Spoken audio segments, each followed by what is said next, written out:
So, good morning, everybody. And again, thank you to all the workers, essential workers and non-essential workers that are doing the right things, to the residents of Albany County doing the right things. Thank you.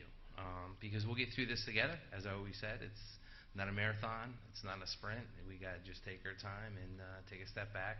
And in a partnership, we'll get through this. But sadly, today, Albany County residents we had two more residents that have passed away. We talked about the one yesterday. We weren't sure. It came out in the governor's press release. So we got the information last night, and unfortunately we got the information that another resident passed away. Both are men with underlying health conditions, one in his 70s, one in his 80s, and both of them are from St. Peter's Rehabilitation and Nursing Center. So our thoughts and prayers go to the family, to the 122 family members that have passed away. Again, my condolences and my prayers for you and for the two new families. These are difficult times for the 124 people that fell victim to this COVID-19.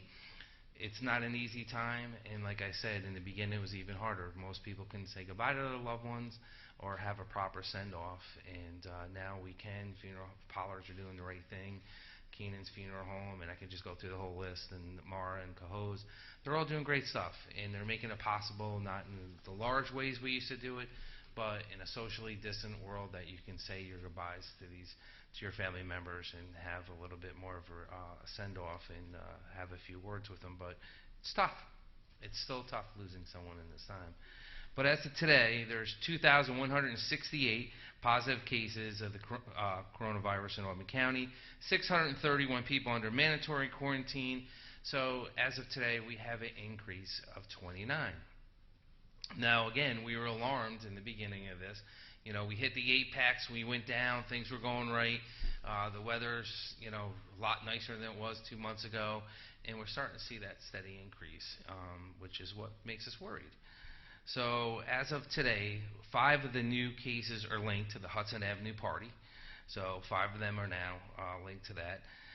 And those who were either at the party or were socially gathering between July 3rd and July 5th, which brings the positive total numbers of the Hudson Park party to 33. We know that 12 cases involve healthcare workers or people who are in congregate living settings. Three of them are from people traveling back from their winter homes or just traveling to the states that we have deemed that if you come back you have to self-quarantine for 14 days. 2 have close contact to a positive cases, and 7, again, was in a clear source of the infection. And I said that yesterday. That's the more alarming thing. More tracing and mapping goes into that. And like I said the other day, out of the 6 yesterday, 2 were traced back to the Hudson Park, and it's the same thing with these new 7. That's why I say to people, you're not going to get fined. You're not going to go to jail. We're not going to put your name up on a board and throw you in. It helps us stop the domino effect. It helps us stop the spread if you come forward and you tell us what's going on and who you are exposed to. These are the things that we have to worry about. And the other thing we're watching is now we have 91 active cases in Albany County. So that number's steadily been going up the last couple of weeks. 6,677 people have completed quarantine. Of those, 2,077 tested positive for the virus and have recovered, and we have 22 recoveries as of today, which is good news. The unfortunate news is the hospitalization, and that's the one we've been watching. It's a lot of the feedback I get on Facebook and from people in the streets. Well, people aren't being hospitalized, people aren't in the ICU. I'm glad. Like I said, I'm not a scientist. The data changes when you look at the CDC and you get guidance from the feds, the state, or doctors in general, because it's morphs.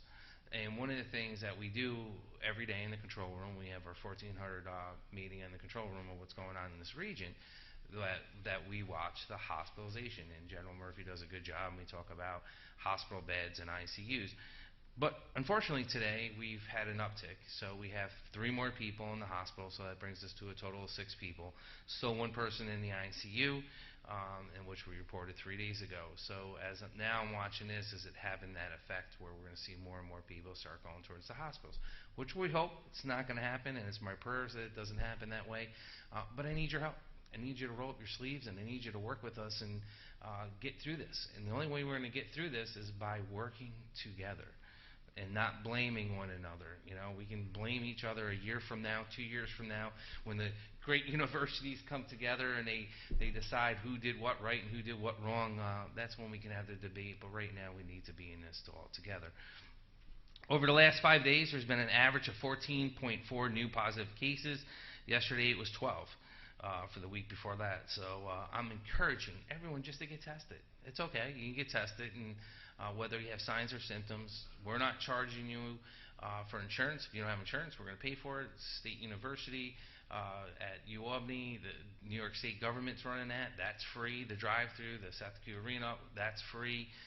They're not even asking for insurance, so take advantage of that, and please, by all means, get tested. But if you're going to go to the Albany or the Seth Q Arena, the number is 888-364-3065. And then our mobile testing sites that we have established early on here in Albany County, please, by all means, call this number also, area code 518-465-4771. Rite Aid and Colony, as always, that's the self-administered test. It's a little bit easier than getting a swab down your nose. That numbers are just, you've got to go on to riteaid.com, to their website. And as again, Priority 1 in Gilliland, 518-867-8040. And just remember, you know, look at socially distance, wear a mask, cough into your arm, clean your hands, and we're going to get through this. It's 4 basic steps. You know, we were taught as kids, right? You know, how to do this stuff. Not wear a mask, but now add that in, you know, to the equation. So, listen, I know everyone likes to be together. I know when everyone sees everyone, they like to hug their friends or their family. There'll be time for that.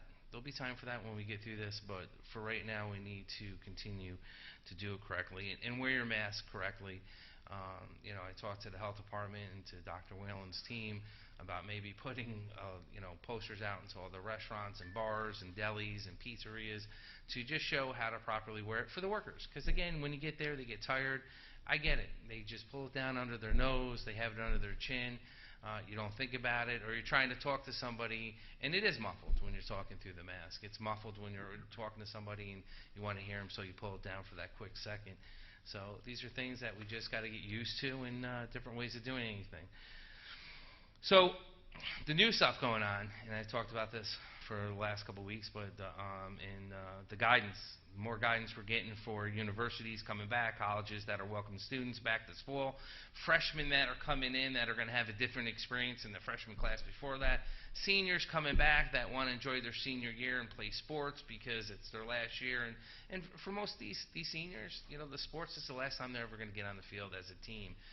Playing lacrosse or soccer or football or baseball or basketball, field hockey. This is it for them, and it's that experience you remember, because I always get a big kick out of it when I'm sitting around the fire of a camp with my brother-in-laws, and they talk about playing when they were 13 years old on a baseball team and what Bob did dropping the ball in the cross. I'm like, how do you guys even remember that? And they still wear their shirts, and they talk about their college days, which is nice. So I get it, but the world's different. Life on college is going to be different. Dorm rooms are going to be different. Their experience is going to be different than most kids. Sophomores that come in after having their freshman year looking for more freedom, that's going to change, you know, and the same thing with juniors. So I do want to thank our 2 presidents that are here from Albany and from Siena College, Dr. Rodriguez and Dr. Gibson.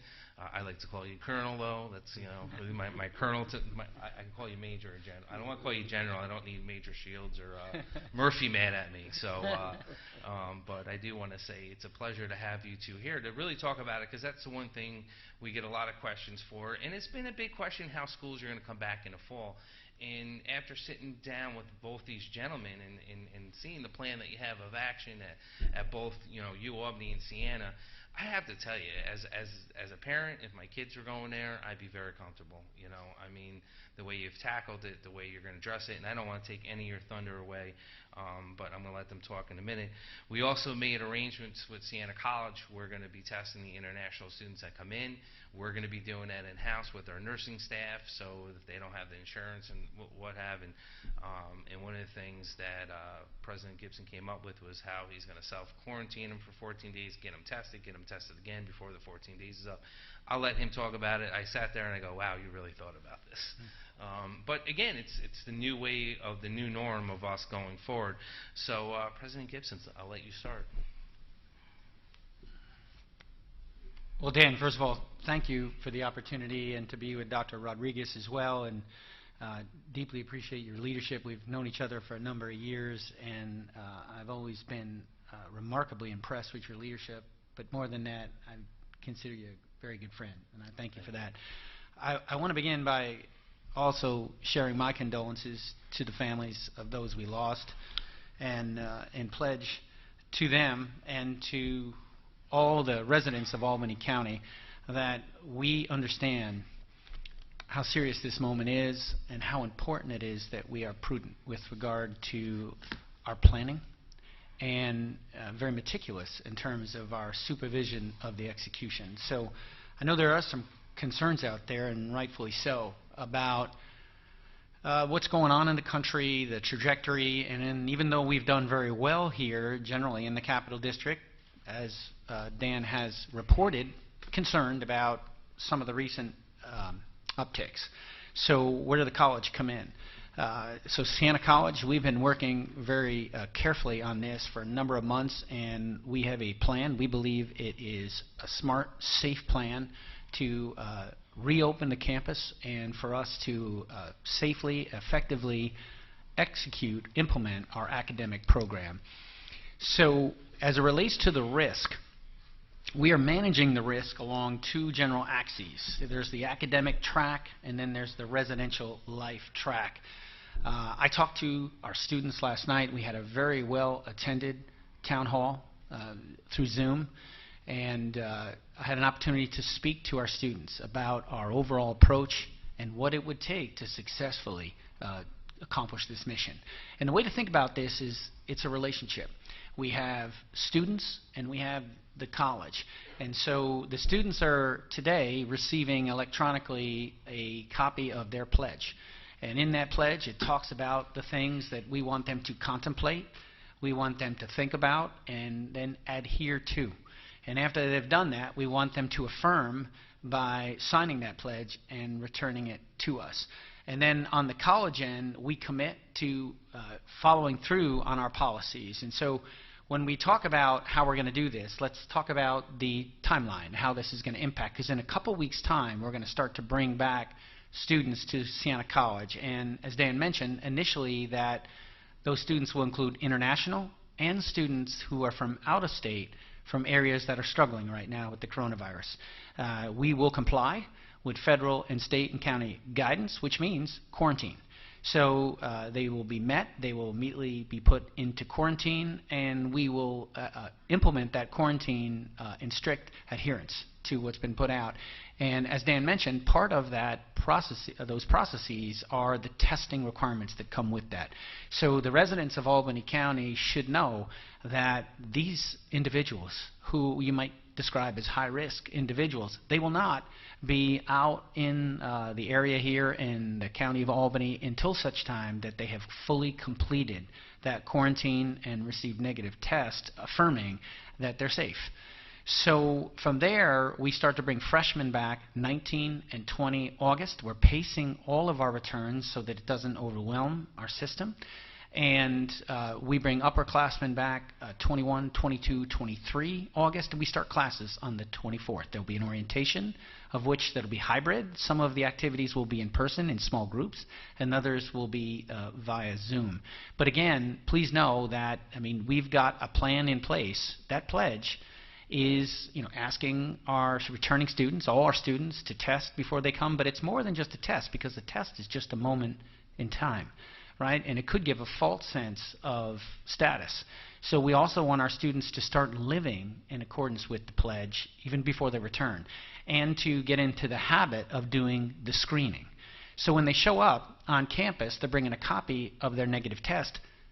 But that is not alone enough to proceed, because we have 100% screening when the students come back to campus. And when they come back, they're answering the questions and getting a temperature check, and they're also, if necessary, being attended to by a medical professional. So look, unfortunately, I mean, if somebody shows and they either check yes or fail a screen with a temperature check, as we know, given the state protocol, the place to test and to trace is at the county level. So that may mean for, hopefully not, but it may mean for some of our returning students, they may have to go back home, because that's where those activities take place. So I want everyone to know as well that both the academic and residential track includes smart policies. Certainly everyone that Dan mentioned, but we're also doing deep cleaning of places of concern like dining facilities and dormitories.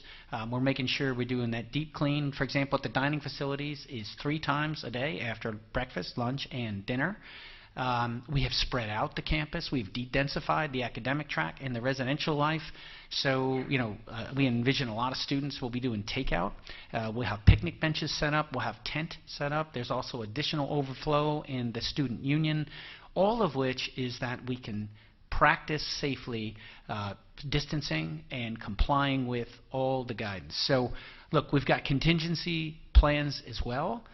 If we start to see students test positive, we have plans in place there. We're going to do a tabletop exercise where we stress test ourselves at the end of next week so that all my key players, they have an opportunity, we get a chance to see ourselves. They'll be refereed by individuals who are not part of our planning process so that we can ensure that we've got the protocols in place to fulfill our end. I mentioned this is a relationship. I'm confident that if our students and the college comply with what our plans are, we will safely administer our academic program effectively, and by Thanksgiving time, be able to return our students back home having successfully completed the fall semester. I'll stand for your questions at the end, but at this point I'll yield back to our county executive. Thank you, President Gibson. And I also just want to remind them, one of the things that I thought was impressive, they talked about the time periods between classes, that they're going to extend that so they can go in and clean the classroom after a class is over with, so the next people that come into a fresh, clean room. So a lot of thought process and great execution of a plan. But Dr. Rodriguez, I want to say this: you've been a great partner here since you've been here. I was kind of chuckling because you have Jordan calls all the time, and I think of his old hat where I kind of cringe when he calls, but now I'm okay because I can just hang up on him now. But but again, dealing with the 33 students, you've been on top of it. And look, you could have the perfect plan, and that's what's going to happen between these 2 great colleges. We are going to stumble, we are going to fall, and it's how we address that going forward. We got to pick ourselves up, dust ourselves off, and reapproach and continue to educate.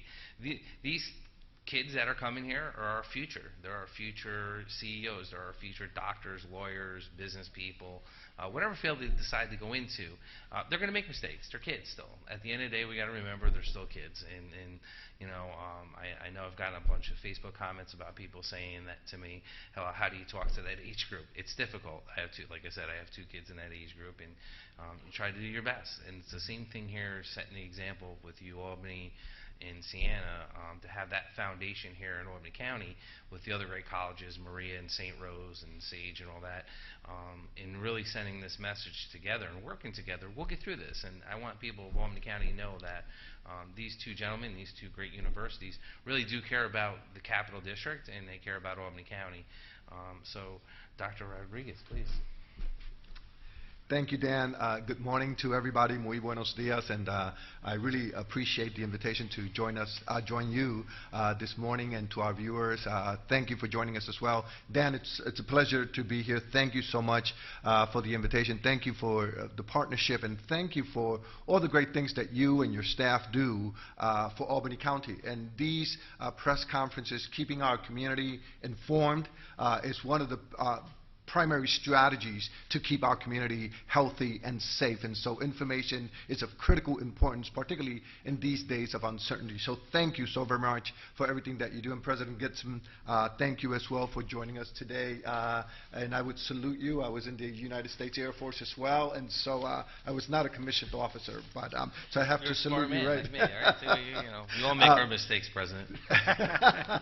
But again, thank you so very much. I also, it's critically important, these relationships that we develop across institutions of higher education and with local government, with city government, county government, and state government, and federal government, is critically important as we move forward. This is as you all know, a global pandemic with global implications, and Albany County is not exempt to all the impacts that this has had in terms of the loss of life, in terms of people being hospitalized, in terms of the illnesses that we suffer as a consequence of COVID-19. But we have also responded very strongly as a county to COVID-19, and we should be very proud of the ongoing effort and the work that everybody has put together. We have, the University at Albany has been also working very closely with Albany County Health and Commissioner Whalen. Since we got our first case of COVID-19 back in March, we have been working very closely and keeping in tabs in terms of what we need to do, how do we move forward, how do we collaborate. And this has really had major implications for institutions of higher education. On March 13th of 2020, the lives of our faculty, staff, and students was turned upside down when we had to go basically overnight to remote education, right? And this was a huge effort on behalf of our faculty, our staff, and our students. And we continue to move forward to try to reopen as safely as possible in the fall of 2020. We established a COVID-19 task force, UAlbany Forward Together, that has been working extremely hard. And this is a task force composed of faculty, staff, and students working together and preparing to reopen, although we never closed, but let's say for now, reopen in the fall. And I'm extremely proud of all the work that they have done to ensure two things. Number one, that we provide for the health and safety of our campus community. And number two, that we provide our students an excellent education and excellent educational experiences and other student life experiences at the University at Albany, given the circumstances that we are confronting. We prepared a plan that we submitted to SUNY following the state guidelines and which was approved. And so this plan, which is a very strong plan, I could say ditto to what President Gibson said in terms of what they're doing, because we're doing the same things. We start our fall semester on August 24th. Of course, students will start moving in a week or so before. We will complete our campus instruction before Thanksgiving. So once students leave for the Thanksgiving break, they will not return to campus until the spring. We will conduct robust health surveillance, testing, contact tracing efforts. All our students will have to be tested prior to arriving to UAlbany and show proof of a negative PCR test. They will be required as well to quarantine for 14 days. And so that allows us to establish a baseline once students arrive on campus so that we can then follow strict safety policies, including face coverings, physical distancing, hand hygiene, cleaning protocols, and testing when necessary. We will also focus on reduced density, that is, reducing density in all public spaces, including in our classrooms, in our campus center, in our libraries, and in our residence halls. We will have a multimodal instruction. At this point in time, although these numbers keep changing day by day, about 57% of our courses will be fully remote. 15% will be in a hybrid, that is, combination between face-to-face and online, and about 28% of those courses will be in person. And these will be small courses that would allow for physical distancing in reduced capacity classrooms. We already began the process of resuming research activities on campus, so we're phasing that in a very safe manner. We're following the state's telecommuting policy to reduce the number of employees on campus, and we will continuously reassess conditions and pivot back to a fully remote model if needed. Of course, we will follow Albany County protocols, CDC protocols, state protocols, as well as SUNY guidelines and federal guidelines to make sure that we continue to operate in a way that ensures and tries as best as possible to ensure the health and safety of our campus community. That is of paramount importance. But at the end of the day, we also want to provide a truly excellent education to our students, and really working with our students to make sure that they abide by our guidelines and policies. Just today, we released a student guide that is sent to all students regarding what we expect from our students in terms of testing, contact tracing, in terms of health and safety protocols on campus.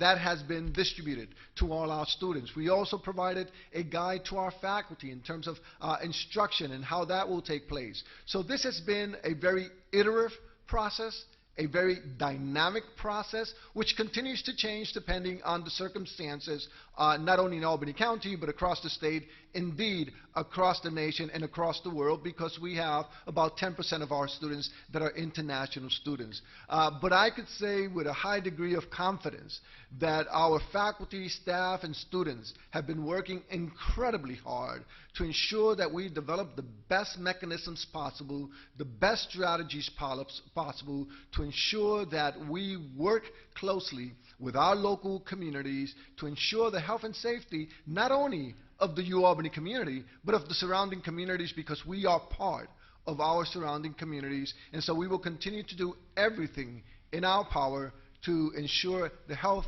and safety. Again, we will continue to monitor local, state, and federal guidelines and new recommendations, and we will be modifying or rearranging our plans depending on how things change. So with that, I'll stop here. Thank you, Dan. Thank you. You see the passion between the two of them. And again, you know, they know the series that's in front of them. They know how to tackle the issue. And to President Rodriguez, I just got to say, who's been dealing not just with the mobile testing going on, the drive-through at UAlbany, who's done a great job out there, and the Seth Q and essential workers and all that. And then also dealing in and working with us on our mobile testing about the underlying effect it's having in certain communities. I can't thank you enough for your leadership. It's probably what you didn't sign on for when you took the job here. But again, everything changes in the world we're in as we reimagine. And I'm going to have a couple superintendents on next week, and as I've talked to the schools here locally, and parents here have issues with the school districts or how they're going to do this safely. This is two prime examples that really, I have to tell you, have showed their leadership, not just as the presidents of these universities, but to the board members and to the staff and to the professors, to everyone at them, to break down to the janitor, who are going to make sure this happens. It's an all-in effect. This is all hands on deck. This is all everyone rolling up their sleeves, because everyone's in this together. And that's what I said to you. You know, we can get through this. But we have to get through this together, working together in a partnership. And I know some of you say, they go, do you realize how many times you say partnerships? And I said, yes, I do. But without a partnership, we can't do this. And we need your help to make it right. So again, I want to thank the two of them for coming here and explaining how it's going to be done. We did get some questions with kids coming back, international students. Look at, you know, they're going to self-quarantine, they're going to do the right thing, and you can see what happens just, you know, if they don't. So trust me, we're going to be on top of this and changing things as we go forward. But as always, we have our mental health hotline available 7 days a week, 8 a.m. to 5 p.m. Please, like I've said before, don't be embarrassed to call. People handle stress differently. Some can handle it, some can't. You know, it all depends on how you can handle situations in your life with things being thrown at you. I have a friend that, you know, the stress level's not that well, you know. But again, it's all how you deal with it. And you got other people that you can, you know, run them over with a car, and they're going to be like, hey, I'm all right, you know. I mean, it's just the way it is. But we're there for you, and that's why we set this hotline up the second day so people could talk to them. So please, by all means, call it 518-269-6634. As always, too, we have our 24-hour sexual assault hotline number, area code 518-447-7716. And as always, the New York State hotline in the 211. Again, thank you, and any questions?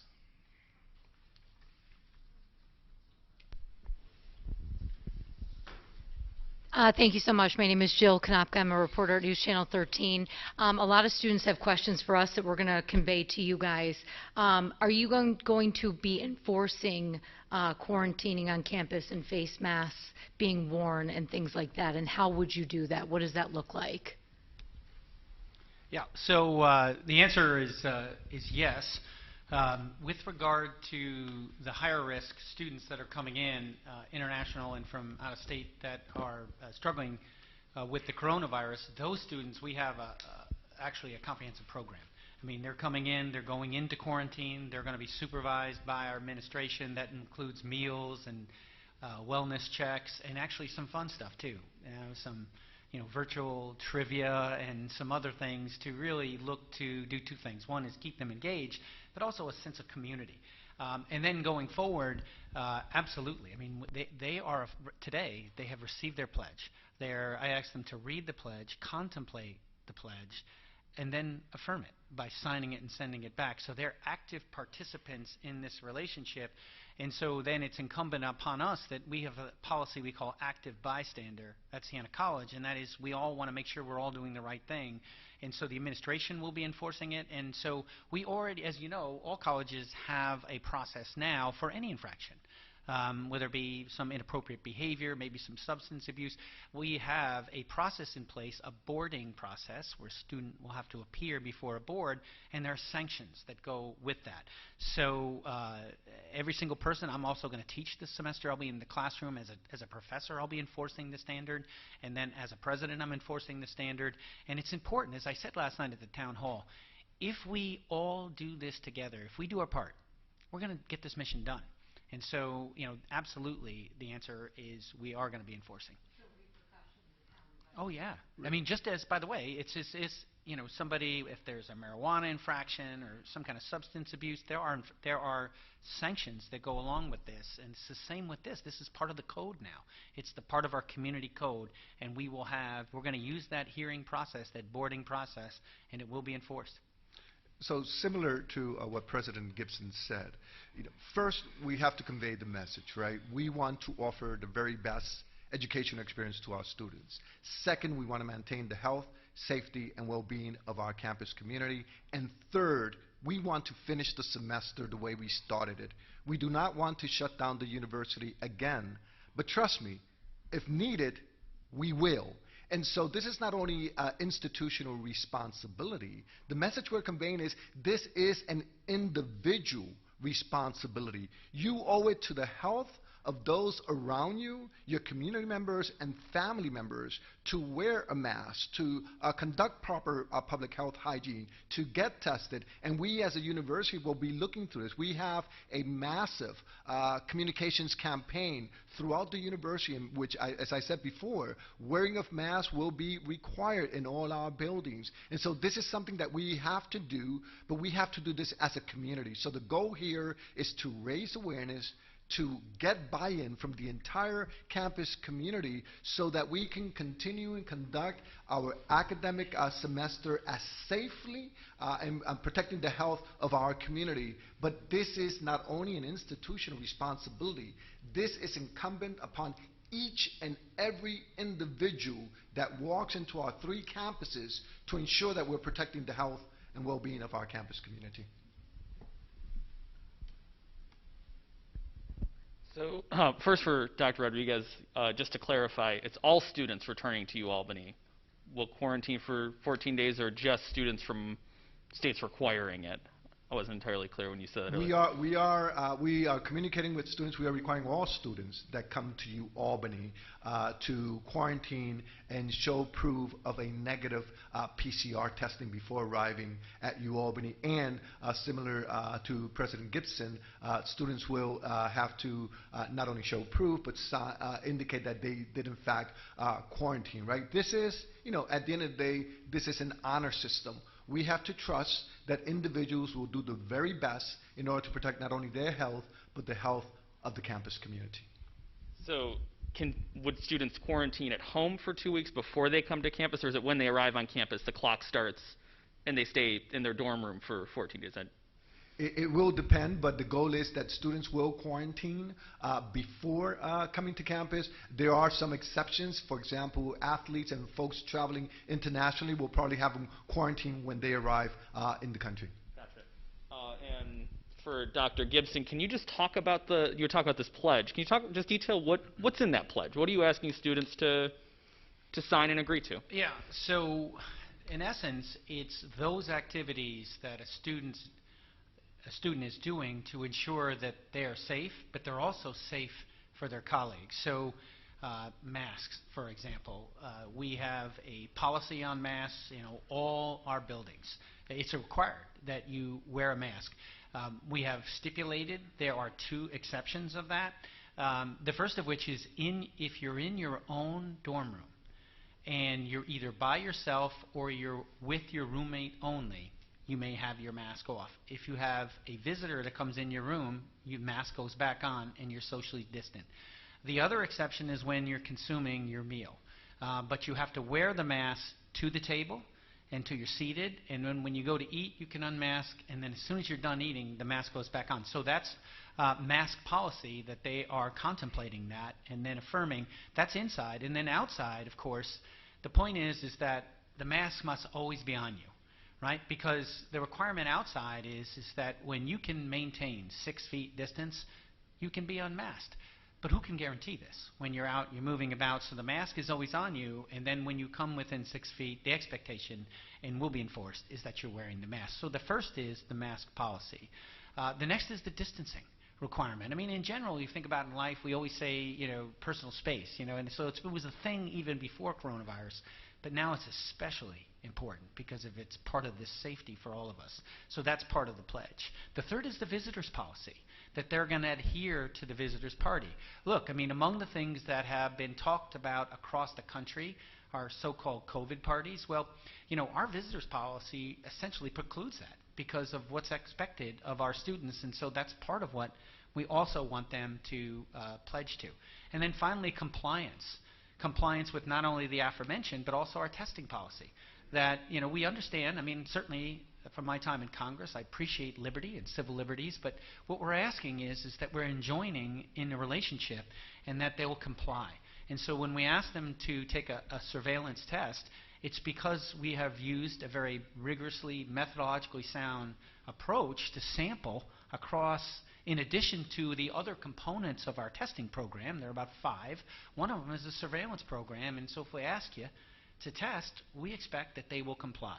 So that's just some examples of some of the things we're asking the students to do on their end, in addition to the stuff that I mentioned on the stuff they do before they come to campus. Then there's the stuff they do when they get here. And then, of course, we pledge that we have policies that we think are smart and thoughtful, and that when we enforce those, when we work together, we safely get this done.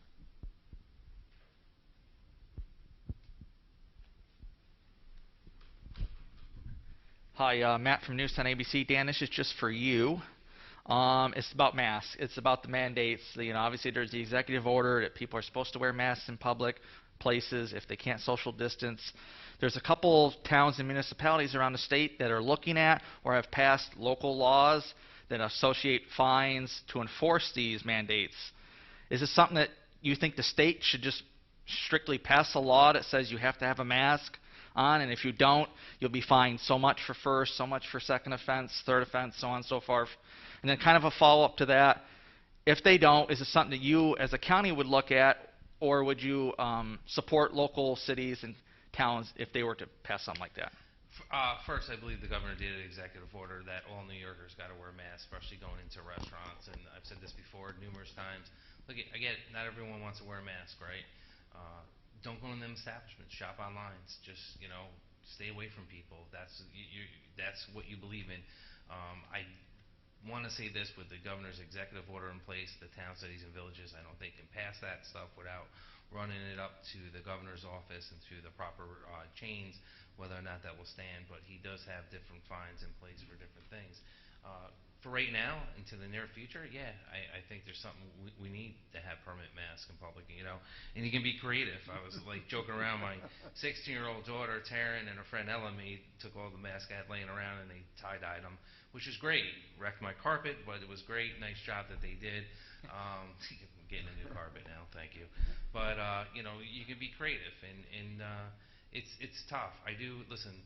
The last thing I want to do is go into a business that's struggling, and they're struggling. I encourage everyone out there watching this, please shop local. Go to your local places. I know that the bigger box store has been open. Go to the little mom and pop stores. Go to the little corner stores. Support them. They support your neighborhood. They're the fabric of our community. They're the backbone of our community, and they're hurting. And do the right thing when you put the mask on. I don't want to go in and fine anyone. I don't want to scare anyone. Look, we're still trying to get yoga studios up. We're trying to get gyms open. We're trying to get movie theaters open. And I know, look, I'm not going to sit here and tell you I'm not scared, because I have been for 19. We just completed 19 weeks, and it's been it's been like a mobilization that I've been on again. And I have to tell you, we still got a long ways to go. But like I said earlier, we're faced with a health crisis, an economy crisis, and we have to continue to move forward, because you can't say shut down forever, because the effect, the TU wrote a good story on the people that are out of jobs, the unemployment rate, where it was last year versus this year, companies that aren't going to open up, new companies that are going to start, but what salaries are they going to start at? When you went through the recession, 08, 09, typically a college kid would come out and make 60, 70,000. Now they're lucky if they find a job making 38. So what effect is this major economy going to have on us? And we do need our partnerships with the universities, because we got to continue to move our country forward. We're the best country in the world, in my opinion, because we have the smartest people in the world. And the only way we're going to continue that is to keep the education going forward. I don't know if I answered all your questions there. Thanks.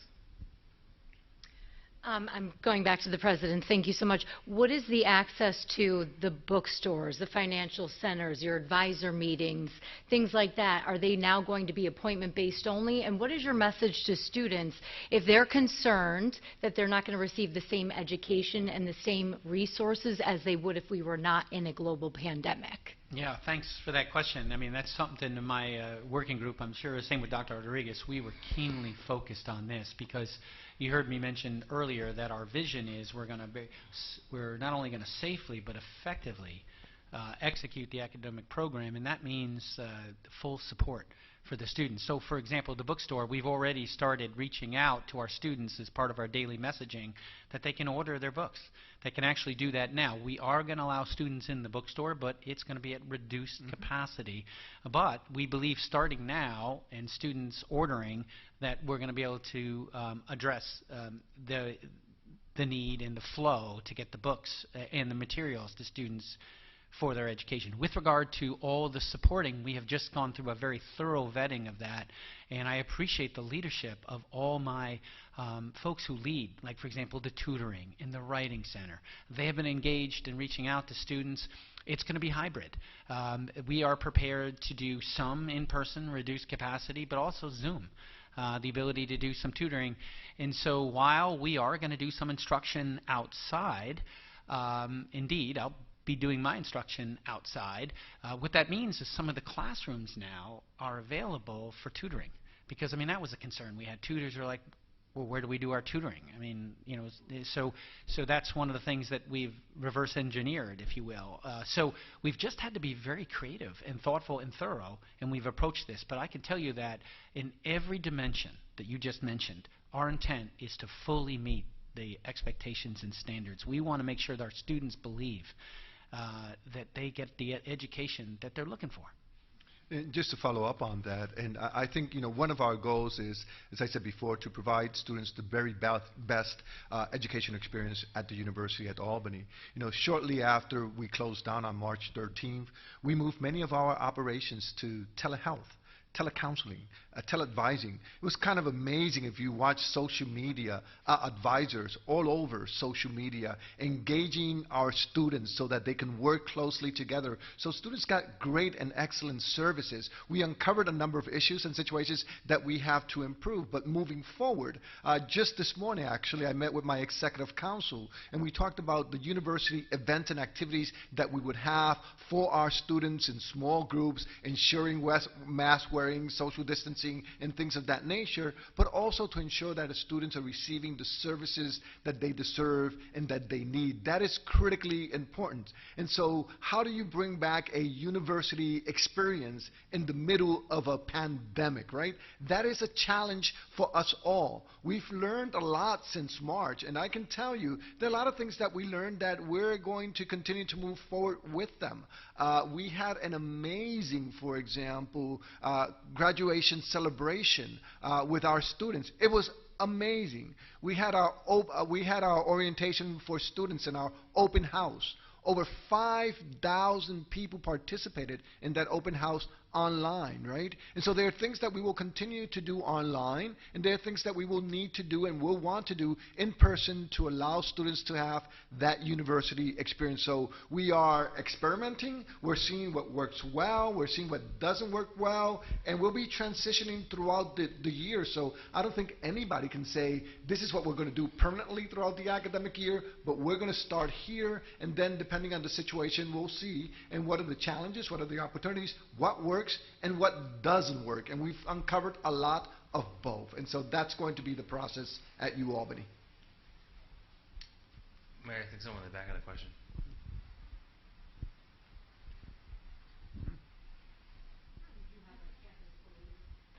Hi, my name is. Oh, sorry, I didn't mean to. Okay. My name is Jessie. I'm with WAMC. I have a question for President Gibson. I know as Congress is sort of debating this next round of coronavirus funding, I was wondering just sort of what you're thinking as both a former lawmaker and the president of a college about the possibility of aid for colleges being included in that. Yeah, thanks for that question. Appreciate WAMC as well.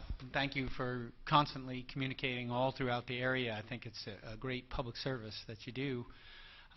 So look, the CARES Act 1 that was enacted a number of months ago has been very helpful to us. Had two basic dimensions. One was directly to our students, and it was broadly written to be empathetic with our students, whether it be helping, a student had to, we all went to remote, and if a student didn't have a computer, could get reimbursed for that computer. If a student had health care concerns, could get reimbursed for that. So very helpful. Same for the institution.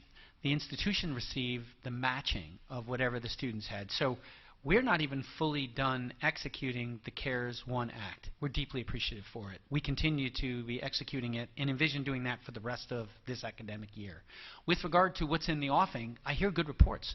I am aware of a draft of where it's at, and quite candidly, it's enormously helpful to institutions of higher education, and it will be multifold compared to what CARES 1 was. So what I would pledge to all the taxpayers here is that if it does come to fruition, we're going to do our very best indeed, to make sure it's wisely spent so that the taxpayers feel they get that return on investment. Dan mentioned that we're grooming the future leaders of America, and I hope all Americans, we're going to have a day when we're going to get to take these off.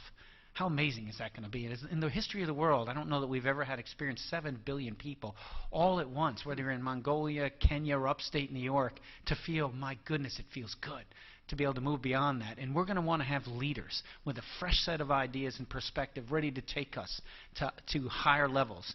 And so investments like this, like the CARES Act, may seem like, wow, should we really be doing that? Think about the possibilities for humanity when we come through the backside of this pandemic. I'm actually excited. Can't wait.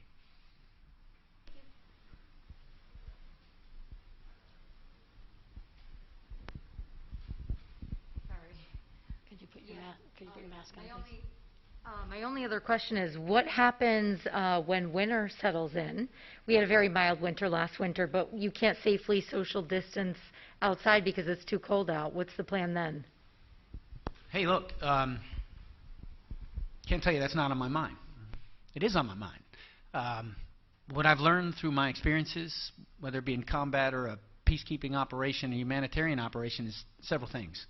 One is, you got a plan. You need to be focused on the implementation of that plan. So our top priority, we've got a very challenging set of circumstances at this moment. And I want to make sure that goes well. But that doesn't mean, nobody goes to see a one-ball juggler, right? So we got to be able to do more than one thing at any given time. And so I am thinking about what this means. And I will tell you very candidly, my team knows this as well, that when we get to the first week of September, I want to have a conversation about what this means for the holiday period and what this means for the spring semester. We're also very close, incidentally, the benefit of focusing on execution right now is it also allows us to develop the situation. Some of these reports, although, some of the ones contemporaneously we're concerned about in managing, some of the other reports are actually encouraging. You look at the reports out of the Oxford vaccine and also Pfizer, and Pfizer saying that they could potentially be delivering vaccines even as early as the fall, and now we know that it's going to take time to mass produce and then convey, transmit, and get that done.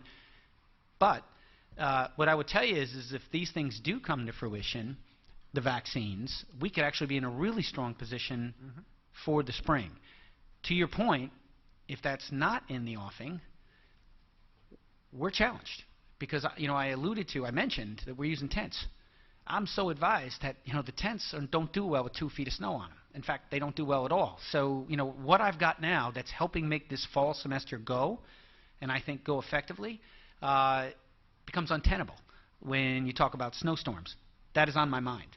So, but I'm actually cautiously optimistic that not only will we effectively get through this fall semester, but that if this can line up with when the vaccines come, and we haven't made a final decision yet on when we would come back in the spring, we've got a couple weeks to play with. I mean, a couple weeks in terms of whether we start in mid-January or start early February, because that could make all the difference in getting millions of copies of a vaccine out that utterly transforms the way we convey our academic program. So I hope I've answered your question.